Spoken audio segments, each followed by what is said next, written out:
Olá pessoal, tudo bem com vocês? Estou de volta, vamos dar continuidade aos nossos estudos. Estamos tratando de noções de administração pública e nesse vídeo nós vamos falar sobre as reformas administrativas, tá certo?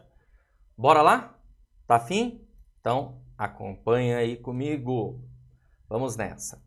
Bom, para a gente começar aqui a nossa conversa, eu trouxe para vocês a respeito da evolução e a história das reformas administrativas. A gente vai ter aqui como pontapé inicial a data de 1938. Por quê? Porque nós tivemos um decreto nesse ano, tá? O Decreto-Lei 579, que criou o Departamento Administrativo do Serviço Público, aí chamado de DASP, certo? Vamos lá, vamos recapitular informações de aulas anteriores que vai ajudar você a entender esse processo, beleza? Na década de 30, nós tínhamos aí, até a década de 30, nós tínhamos aí a administração pública patrimonialista. Em 1936, foi então instituída a administração pública burocrática, no chamado aí Estado Novo de Getúlio Vargas, e que visava, na verdade, combater as práticas patrimonialistas de corrupção e nepotismo. E precisava ser formalismo, ou seja, legalidade por lei, regras, procedimentos, tanto que o foco da administração pública burocrática são os processos, e precisava também ser profissionalismo, que é um dos princípios basilares da administração pública burocrática. E aí, para isso, foi necessário o quê? Criar um departamento, chamado Departamento Administrativo de Serviço Público, que cuidaria justamente dessa parte profissional, ou seja, de profissionalizar a administração pública, ok? Bom, pegando aí esse contexto todo, nós vamos ter aí então a ideia deixa eu voltar aqui, a ideia do Departamento Administrativo do Serviço Público, chamado aí de DASP. Então veja, durante o governo de Getúlio Vargas, período do Estado Novo, fazia parte de um esforço de reforma na administração pública brasileira e já estava previsto na Constituição de 37. Além de fornecer elementos para a melhoria da máquina pública, o DASP deveria fornecer assessoria técnica ao presidente da República e elaborar proposta orçamentária. E aqui nós temos alguns pontos importantes, né, do DASP. Vamos lá, O estado pormenorizado das repartições, departamentos e estabelecimentos públicos, com o fim de determinar o ponto de vista da economia, eficiência, modificações a serem feitas na organização dos serviços públicos, a sua distribuição, agrupamentos, dotações orçamentárias, condições e processos de trabalho, relações de uns com os outros e com o público.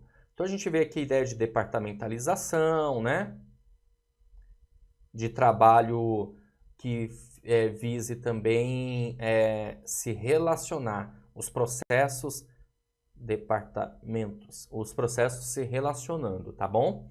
Depois, organizar anualmente, de acordo com as instruções do presidente da República, a proposta orçamentária. Olha, você vê que interessante. Aqui já se pensa, já começa a ter aquela preocupação maior com o orçamento público, de que maneira vai ser utilizado, como devem ser as regras, né? Olha a importância do DASP, hein, gente? Beleza? E aí nós temos depois fiscalizar por delegação do presidente da República e na conformidade de suas instruções à execução orçamentária. Então é preciso ter uma fiscalização do orçamento, tá bom? Selecionar os candidatos aos cargos públicos federais, excetuados os das secretarias da Câmara, dos Deputados e do Conselho Federal e do Magistério e da Magistratura. Olha só, selecionar. O que significa a palavra selecionar? A palavra selecionar significa escolha. Escolher é a ideia do profissionalismo. Ao invés de você simplesmente ali colocar qualquer pessoa para fazer coisas que mal conhecem, a ideia é você selecionar, seleção, né? Pensa na palavra seleção, é a escolha, é o processo de escolha do melhor candidato para determinado trabalho, para determinada atividade. Beleza? Legal. E aí nós temos também promover a readaptação e o aperfeiçoamento dos funcionários civis da União, estudar e fixar os padrões e especificações do material para o uso no serviço público. Olha a preocupação aqui, ó, com recursos materiais. Ok? Auxiliar o presidente no exame de projetos de lei submetidos à sanção, inspecionar os serviços públicos, olha a ideia de controle aqui já aparecendo, ok? Apresentar anualmente ao presidente da República relatório pormenorizado dos trabalhos realizados e em andamento. Então aqui a gente deu para ter uma boa ideia, uma boa noção como que foi importante, né? A importância do DASP na administração pública. Então eu quero também que você guarde aí, sem sombra de dúvidas, os pilares da administração pública. Ó, pilares da administração... Não, gente, ficou horrível, peraí. Vamos lá, agora sim. Ó, pilares da administração pública burocrática. Beleza? Guarda aí. Tá? Aí nós vamos ter como pilar o quê? O formalismo, regras, leis, procedimentos, o profissionalismo, você viu aqui comigo, né? Agora no tópico aqui do DASP, e também a impessoalidade.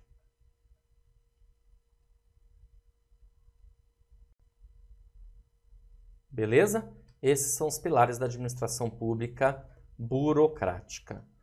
Legal, gente, vamos dar continuidade. Ó, aí você deve estar pensando, pô, então é um negócio bacana, legal, funcionou bem? Funcionou, até no início funcionou bem, mas como qualquer outra coisa, depois isso vai criando aí uma entropia, né, que é uma espécie de, a palavra entropia, envelhecimento, então é preciso renovar, fazer algo novo. Então, o que acontece? Nós tivemos a reforma administrativa aí na década de 30 e depois nós tivemos uma outra ideia de reforma na década de 60 pelo decreto 200/67, que para muitos é um marco, como se fosse um pontapé inicial da administração pública gerencial. Ainda estávamos em administração pública burocrática, só para deixar claro, tá? Mas para muitos autores, eles entendem como um pontapé inicial da administração gerencial. Beleza? Tudo bem? Por quê? Porque aqui o decreto 200/67 traz uma certa flexibilização da administração, enxerga a administração como uma parte que ela precisa estar antenada em planejamento, em organização, em controle, entendeu? Aqui nós tivemos aí de maneira regulamentada para a criação de empresas públicas, sociedade de economia mista, uma série de situações interessantes aqui. Vamos lá visualizar um pouco desse decreto. Eu não vou trabalhar com ele na íntegra, mas é só para você ter uma ideia, tá? Olha só, decreto 200/67. O poder executivo é exercido pelo presidente da República, auxiliado pelos ministros de Estado. O presidente da República e os ministros de Estado exercem as atribuições de sua competência constitucional, legal e regulamentar com auxílio dos órgãos que compõem a administração federal. O artigo 3º diz que, respeitada a competência constitucional do Poder Legislativo, estabelecida no artigo 46, inciso 2 e 4 da Constituição, o Poder Executivo regulará a estruturação, as atribuições e funcionamento dos órgãos da administração federal. Até aqui nada demais. Aqui começa a ficar mais interessante para a gente, ó. A administração federal compreende a administração direta, que se constitui dos serviços integrados na estrutura administrativa da Presidência da República e dos ministérios. Aqui a administração direta está se referindo ao quê? Aos órgãos da administração pública, beleza? E também a administração indireta, que compreende as seguintes categorias de entidades dotadas de personalidade jurídica própria: autarquias, empresas públicas, sociedade de economia mista e fundações, tá? Isso aqui você estuda bastante no direito administrativo, né? Lá no direito administrativo o professor fala sobre administração pública direta, o DEMO, A administração pública direta é o DEMO, Distrito Federal, Estados, Municípios e União. A administração pública indireta é a outra face do DEMO. Fundações, autarquias, sociedade de economia mista e empresas públicas. Então você vê aqui que ele fala que compreende essas categorias, então isso faz com que, a partir desse momento, a administração pública começa a criar muitas sociedades de economia mista, empresas estatais, né, empresas públicas, apesar que já tinha, tá? Mas aí a criação, ela avança cada vez mais, ok? Vamos lá. Caminhando. Beleza, as entidades compreendidas na administração indireta vinculam-se ao Ministério em cuja área de competência estiver enquadrada. Continuando, e aqui uma coisa muito importante também, que é o artigo 6º, que trata do quê?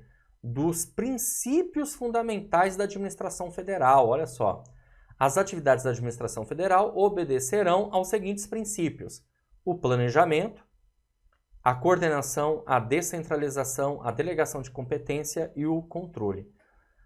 O planejamento, pessoal, ele visa definir quais são os objetivos, as metas, as estratégias, tá? Isso é muito interessante. Verificar essas metas e depois, claro, tem que avaliar, que entra o controle. A coordenação significa fazer ajustes, harmonizar o que foi planejado com o que está sendo executado. A descentralização é você descentralizar, é você transferir poder, dar mais autonomia, olha que interessante. Assim como também a delegação. Só que a descentralização está mais voltada a uma transferência definitiva e a delegação está mais voltada para uma transferência ali provisória de competência. Por exemplo, eu sou professor, sou coordenador do curso, mas eu delego, eu transfiro essa minha competência, esse meu poder para outra pessoa, dou autoridade para outra pessoa durante um determinado tempo, período. Então são princípios fundamentais, certo? Ah, mas por que eu tenho que saber disso? Porque se ali está falando de administração federal, meu concurso é estadual, meu concurso é municipal. Gente, não importa, porque o que é importante aqui é a gente entender esses princípios que passaram a estar dentro da administração pública a partir da década de 60, por meio desse decreto 200/67, que é entendido como marca inicial até um certo ponto da administração gerencial, tá bom? Beleza, vamos continuar. O que mais a gente tem aqui para falar? Vamos ver. Ó, aí nós temos depois o decreto 83.740 de 1979, chamado aí de Programa Nacional de Desburocratização, tá, do governo. Aí muitos vão achar assim, então se é desburocratização, significa então que acabou a burocracia. Não, pelo amor de Deus, não tem nada a ver, tá? Desburocratizar é você simplificar os processos, dinamizar os processos e não eliminar a burocracia. A burocracia é uma coisa boa. Você percebeu aqui no decorrer da nossa aula. Apesar que burocracia a gente escuta de outra forma hoje, né, como excesso, papelada, demora, lentidão e blá blá blá, mas a burocracia ela é a organização do trabalho, é voltada à profissionalização, ao formalismo, à impessoalidade, como pilares, lembra que eu comentei? Então aqui o programa de desburocratização visava o quê? Simplificar, dinamizar a administração pública. Então esse decreto aqui, eu vou falar para você, ele é bem interessante, né? Por quê? Porque lá na Inglaterra, nos Estados Unidos, já estava se mexendo ali para ter o quê? A administração gerencial. Talvez a gente ainda não estava preparado para a administração gerencial, mas o decreto de 79, com esse programa de desburocratização, visava dar uma certa flexibilidade. Tá dando para entender? Beleza? Maravilha.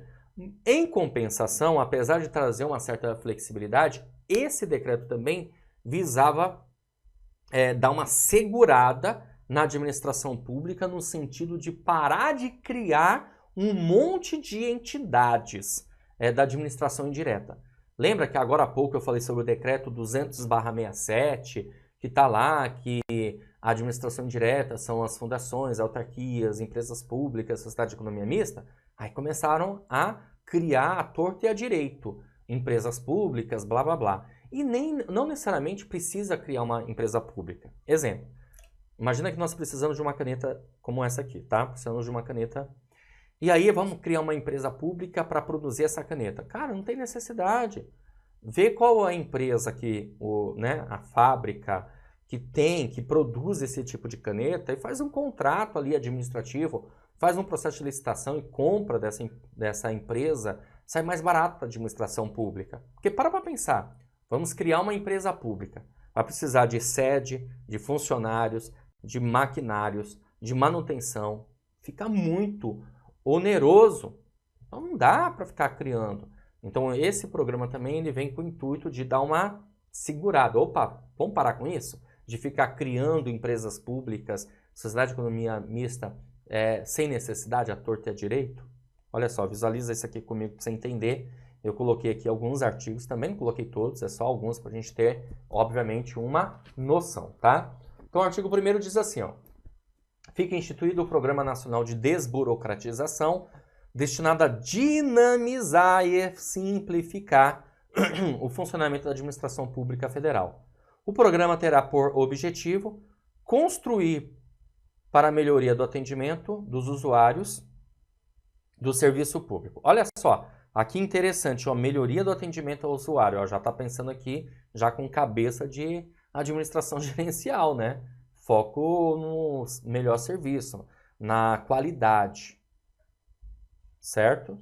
Aí depois a gente tem aqui, ó, reduzir a interferência do governo na atividade do cidadão e do empresário e abreviar a solução dos casos em que essa interferência é necessária, mediante a descentralização das decisões, a simplificação do trabalho administrativo e a eliminação de formalidades. Ó, lembra que eu comentei em alguma aula anterior, falei sobre o estado do bem-estar social, né, que é a ideia de que o Estado tem que conduzir, tem que entregar, tem que tá ali na linha de frente. Aqui já começa a pensar assim, não, peraí, vamos reduzir a interferência do Estado e vamos deixar com que as pessoas, o cidadão, o empresário, ele tenha essa autonomia, flexibilidade de criar, de produzir, ok?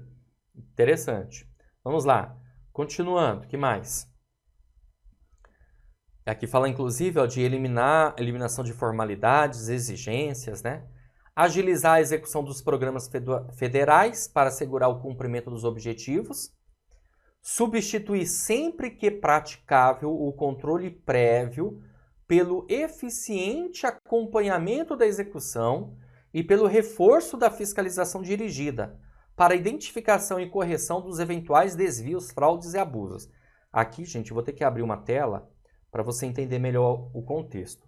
Quando se fala em controle, nós temos 3 tipos, né? O controle a priori, o controle concomitante, tá? E o controle posteriori. Veja bem, o controle a priori é um controle que é um controle prévio. É um controle focado antes da execução.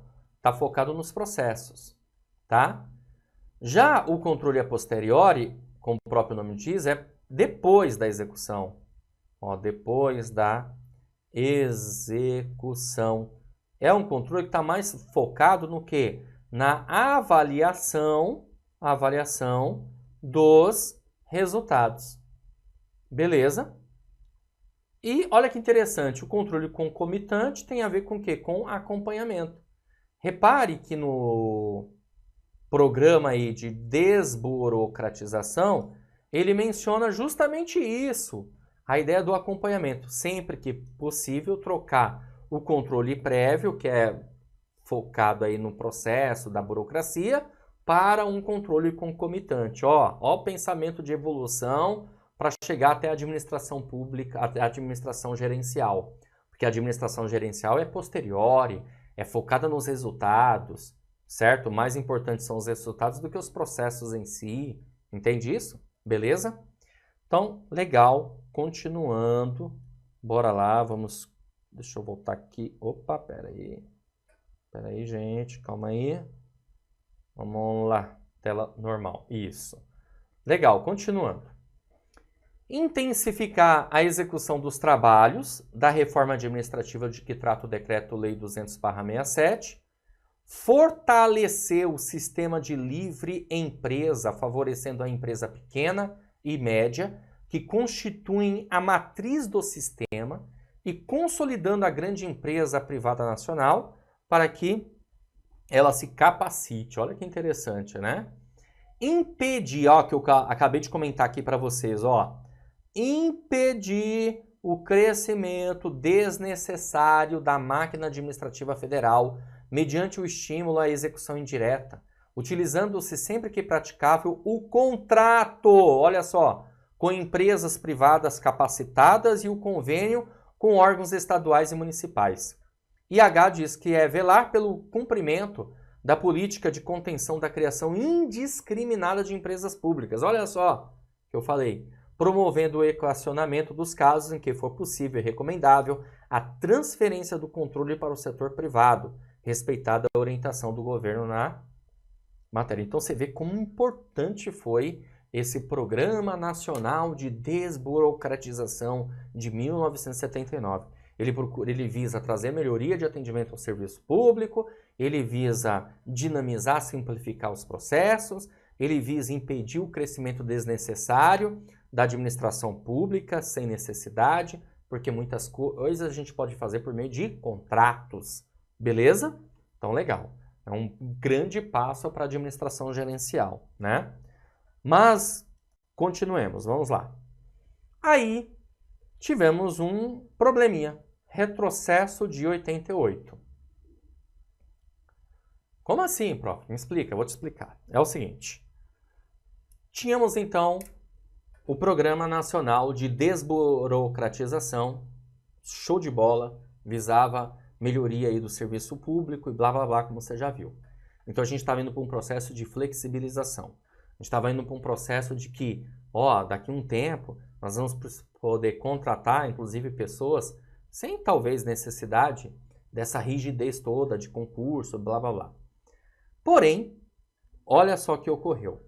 Sabe como que eu ia falar o brasileiro né, que a gente costuma falar isso, mas o ser humano, né? O ser humano normalmente, ele acaba se aproveitando de certas situações para ter vantagem, não é? Por isso que quando a gente dá aula de ética, a gente costuma dizer que o ser humano ele não é espontaneamente ético, e não à toa a gente precisa de regras, processos, leis, ordens, senão saímos aí, acabamos nos desviando. Bom, o que acontece? Só para vocês entenderem, tá bom? Gente, a situação aqui ocorre da seguinte maneira.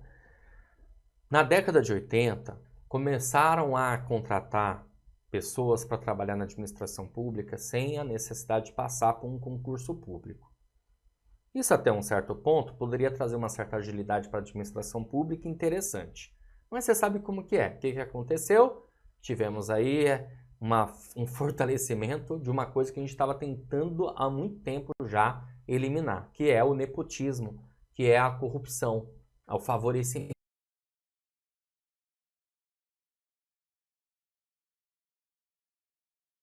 O que aconteceu? Em meados da década de 80, essas pessoas ganharam direito da estabilidade, sem passar por uma ideia de concurso público. A Constituição Federal veio e falou, opa, peraí, né?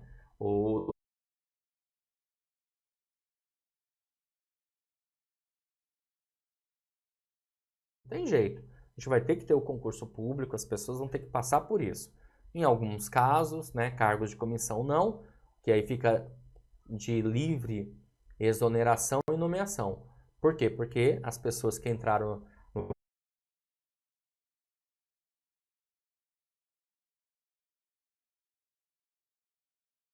necessariamente concurso público. Então, a Constituição de 88, nesse sentido, é entendida como um retrocesso. Retrocesso da flexibilidade que estava acontecendo.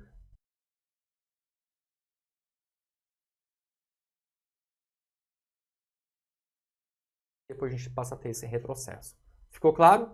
Ó, eu retirei isso aqui do plano diretor da reforma administrativa do Estado, tá? Olha só. As ações rumo a uma administração pública gerencial são, entretanto, paralisadas na transição democrática de 85, que, embora representasse uma grande vitória democrática, teve como um dos seus custos mais surpreendentes o loteamento dos cargos públicos da administração indireta e das delegacias dos ministérios dos estados para os políticos dos partidos vitoriosos. Um novo populismo patrimonialista surgia no país. De outra parte, a alta burocracia passava a ser acusada, principalmente pelas forças conservadoras, de ser a culpada da crise do Estado na medida em que favorecera seu crescimento excessivo, tá? Então, nesse sentido. Então, se cai na sua prova falando que em 88 nós tivemos o retrocesso, tá certo. Beleza? Legal. Aí chegamos em 1995, né? Tivemos aí um plano diretor da reforma administrativa do aparelho do Estado, certo? Criando assim, então, a administração, instituindo, né? Não criando, instituindo a administração gerencial no país. Ó, a reforma do aparelho do Estado no Brasil significa fundamentalmente a introdução na administração pública da cultura e das técnicas gerenciais modernas. Por isso que a gente fala assim, quando cai na sua prova, falando um modelo contemporâneo, certinho. O modelo gerencial tornou-se a realidade no mundo desenvolvido quando, através da definição clara dos objetivos para cada unidade da administração, da descentralização, da mudança de estruturas organizacionais, da adoção de valores e dos comportamentos modernos, revelou-se mais capaz de promover o aumento da qualidade e da eficiência dos serviços sociais, tá? Então veja, aqui a administração gerencial já entende que precisa ter um direcionamento estratégico. O direcionamento estratégico passa por um planejamento. O planejamento passa pela definição do objetivo. E o objetivo ele precisa ser muito bem definido, muito bem claro e concreto. Beleza? Maravilha, vamos continuar, bora lá. As reformas administrativas, então, aqui do plano diretor, que é o também conhecido como plano aí Bresser, né? Que é o seguinte, ó. O que acontece? Nós vamos ter 4 setores.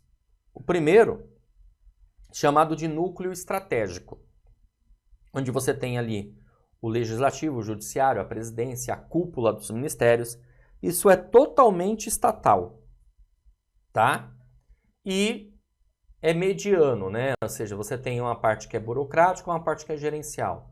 Porque não dá para pensar só de maneira gerencial, tem que ser burocrático, com formalismo, impessoalidade, essa situação toda. Aí nós temos atividades exclusivas, segundo setor.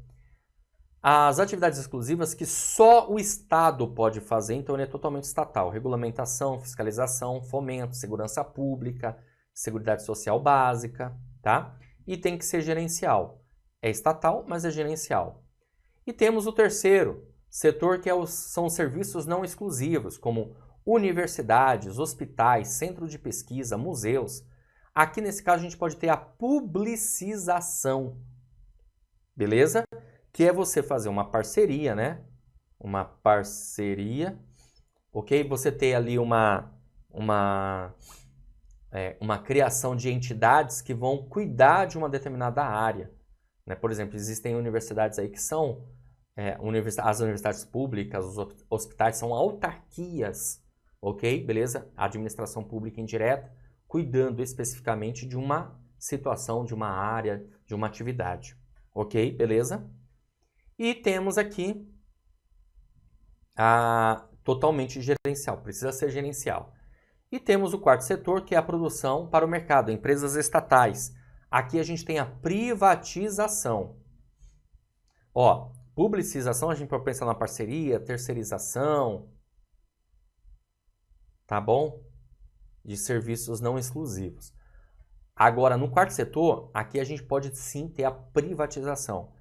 Aí, ou seja, pode ser privado.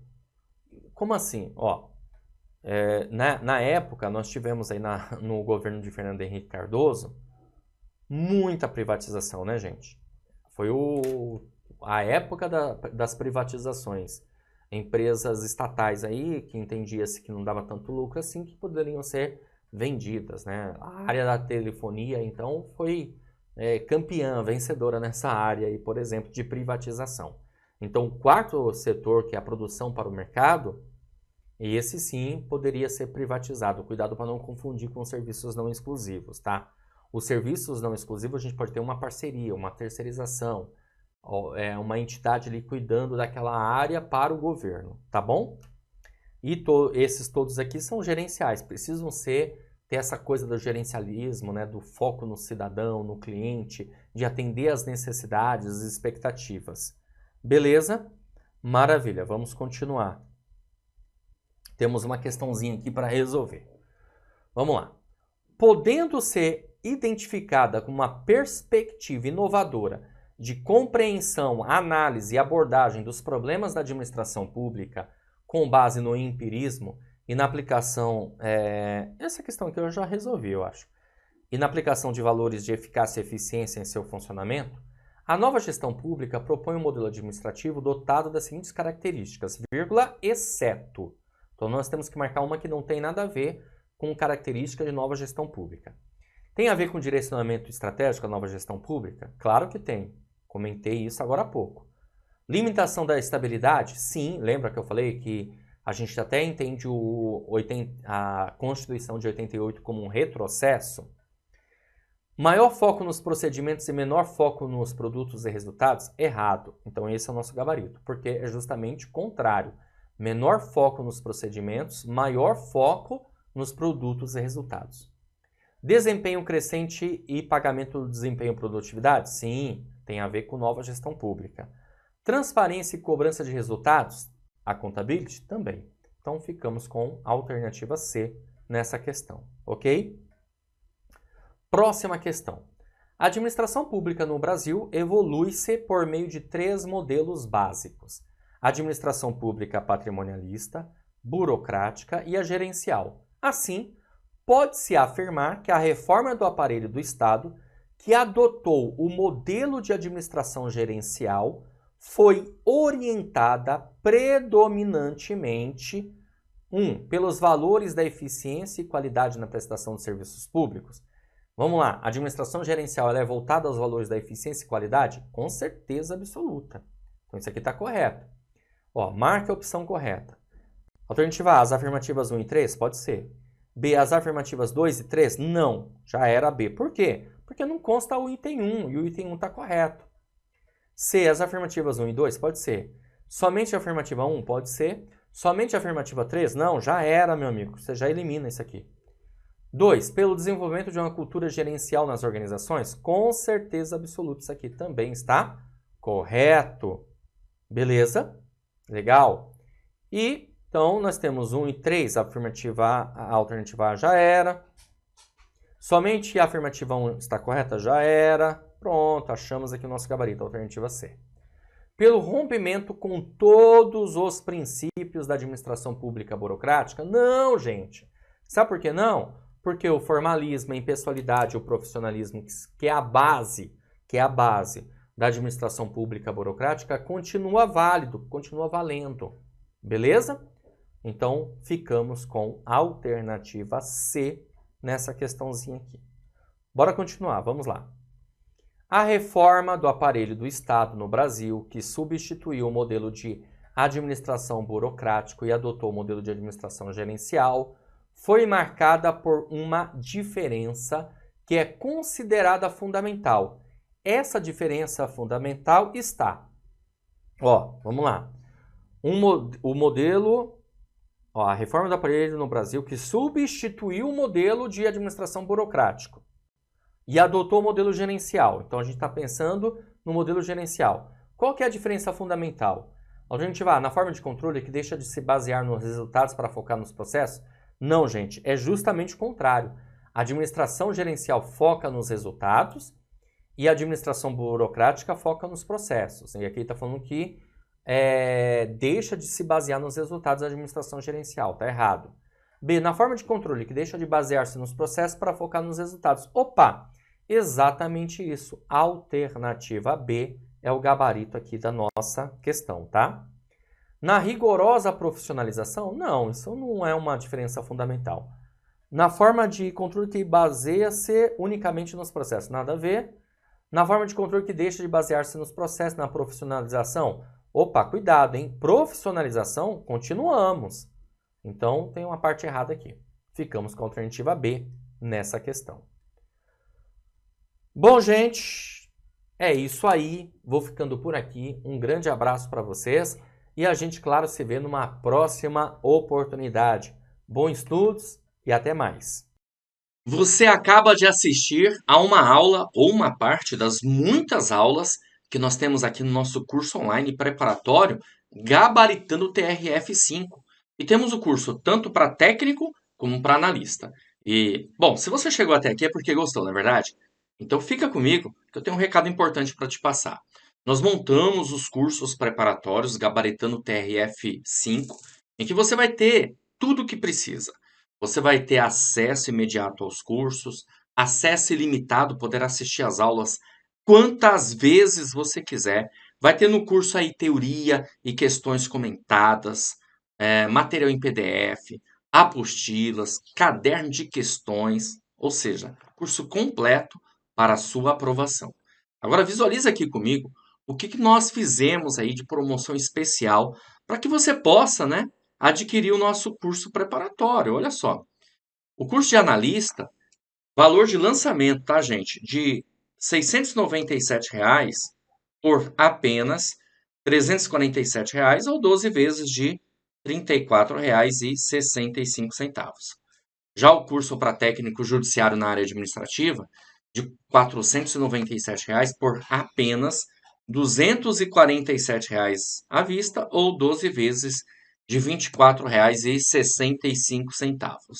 Para você adquirir um dos cursos, você vai fazer o seguinte: abaixo do vídeo aí, na barra de descrição ou na barra de comentários, vai ter um link, aliás, dois links, tá? Um para analista e outro para técnico. Lembrando, quem adquiriu o curso para analista também vai ter direito aí, na verdade, ao de técnico, mas lembrando, né, que você estudando aí para analista, obviamente vão faltar algumas poucas matérias para você fechar também para técnico, dá para fazer as duas provas.